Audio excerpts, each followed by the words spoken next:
How's it going, everyone? Got a big update for Final Fantasy VII Rebirth for you guys. This is what you guys have been waiting for, and yes, the game is going to have a demo. As noted by PlayStation Game Size, Final Fantasy VII Rebirth demo. Players will earn the in-game item, the Kupo Charm Survival Set. It is pretty much confirmed that the game will be having a demo, which I think most of us had been expecting, given the fact that if you look at what happened with the Final Fantasy VII Remake, if past is a prologue, well then it makes a lot of sense for Final Fantasy VII Rebirth to have a demo as well. And I mean, bear in mind that they're doing an entire state of play event built around Final Fantasy VII Rebirth. That doesn't mean for a fact that they're gonna do a demo, but you want something that is tangible to go along with it. I mean, it's a digital download, but you get what I'm saying. It's something tangible to go along with it that will be available immediately to get people excited, and a demo would be exactly that. And again, if you remember with Final Fantasy VII Remake, the demo released just a few weeks before the game officially released, and this would be right around the same time window. I can't remember exactly when Remake got its demo, but it was right around this period, and I can already speculate what'll be available in the demo. I imagine that they're gonna let you explore some of the open area, get a feel of the combat, and then you'll be on your way. The Final Fantasy VII Remake was kind of designed perfectly, FF7 as a whole, where you have a perfect portion of the game where you can put into a demo. I don't think that's really the case with Rebirth, but as long as you get some of the good combat and we see where the game goes, that's gonna be more than enough to sell people on the game. Really, you don't even need a demo to sell people on the game, but it's still something that I think will be a nice promotional vehicle, especially because you don't need to sell people on Rebirth, because it was one thing with Final Fantasy VII Remake, where Final Fantasy VII was this incredibly iconic game, but a lot of people may have not wanted to go back to the PlayStation 1 days to play it. Well, you are introducing FF7 as a whole to a new audience. You're not really doing that with Rebirth. Like, I highly doubt people that have never played Final Fantasy VII, nor the remake, are like playing Rebirth for the first time. I know Square Enix says you can do that, but I just think that is such a bad idea. That's even like one of Square Enix's like promotional statements about the game. Oh, don't worry, you can jump into this game. It's a Final Fantasy for longtime fans and newcomers alike. Yeah, no way. Final Fantasy VII Remake Intergrade comes free with the pre-order of FF7 Rebirth. Go play that before you play Rebirth. I can't like stress that enough. And I get that it's a part of the promotional vehicle for the game, but still, yeah, go play Remake. It's a fantastic game, and Rebirth, while I do expect it to be a better game, you know, still very much worth playing the remake. Guys, I am so excited for this game. I can't even quantify my excitement level. Final Fantasy VII, as far as a remake goes, is something that I've wanted going back to, you guys remember if you were there around the time, but I think it was E3 of 2005 where we got that Final Fantasy VII tech demo, and that's really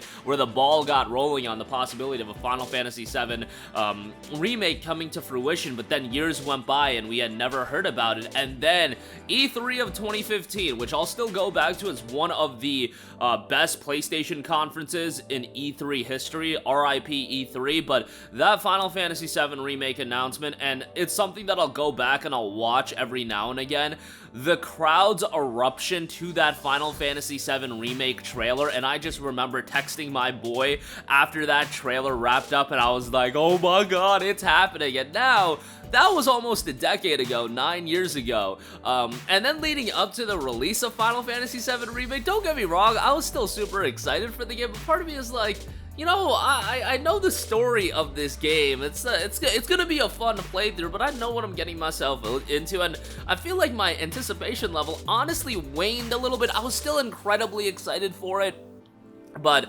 my anticipation level waned a little bit as far as that's concerned, and then you knew it was going to be multiple games, etc., etc., and FF7, the portion that we got, or we knew we were getting, is really, I would say, the weakest portion of Final Fantasy VII. It's still a good portion of FF7, but it really sets the table for everything else. So a little bit of my excitement was leveled, but then obviously we come to realize that the story is getting a little bit turned on its head, and now, knowing that going into FF7 Rebirth, and the portion of of the game that Final Fantasy VII Rebirth is going to cover really gets to the heart of Final Fantasy VII, and where this game ultimately goes, I don't know, but what I've always said is either it's going to be an incredibly compelling narrative, or it's going to be an incredibly entertaining train wreck. Either way, it's going to be entertaining, and I'm here for it, and I'm more so excited for that element and that aura of unknown that the game has going on for it. I mean, look at the credits of Final Fantasy VII Remake. There was a statement at the end of the credits where it said, "The unknown journey begins," and I don't feel like this is spoiling. I'm not really even spoiling anything. Bro, the story's gonna change a little bit. Literally,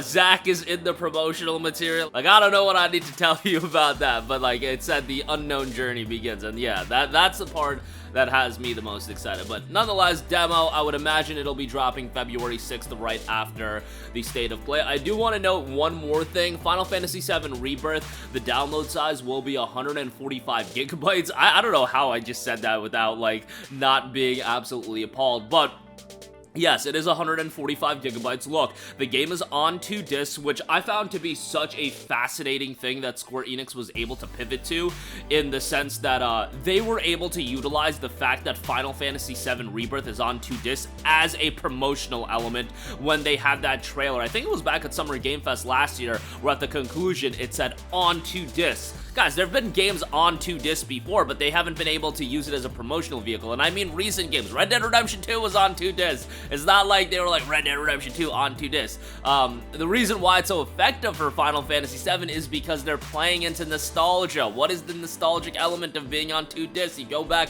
to the PlayStation 1 days, and so many of those Final Fantasy games were on multiple discs. Final Fantasy VII included was on 3 discs. I'm not saying that the third part is gonna be on 3 discs, but man, would that be a great way to tie everything together. I feel like you just try to make it 3 discs just for the sake of, you know, having it 3 discs, but nonetheless, Rebirth is going to be on 2 discs. It's looking to be a massive, massive game. Much bigger than Final Fantasy VII Remake. Remake was more of an isolated experience. There was a little bit of exploration here and there, but Rebirth is going to have a lot more of that and really going to be a massive game for you to sink your teeth into. It will be $70. The preload will be kicking off February 27th at midnight. Releases February 29th.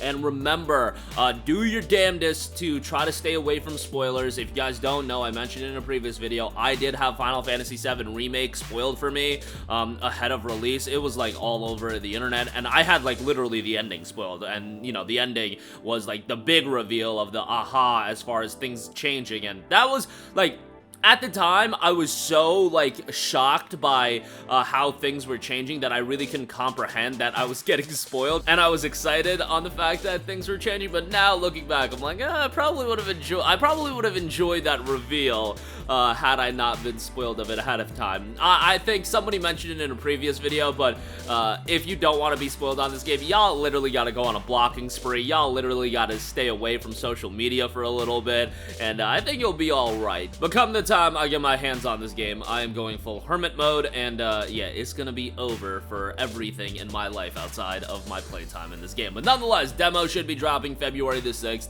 Game itself, $70. Remember, I would recommend you to pre-order the game at Best Buy if you do want that Steelbook, and the Steelbook for Crisis Core, as I've mentioned, is going for $70, just something to consider. But that's gonna do it for me. Let me know all of your thoughts in the comment section down below. Sound off there. Thank you for watching, and goodbye.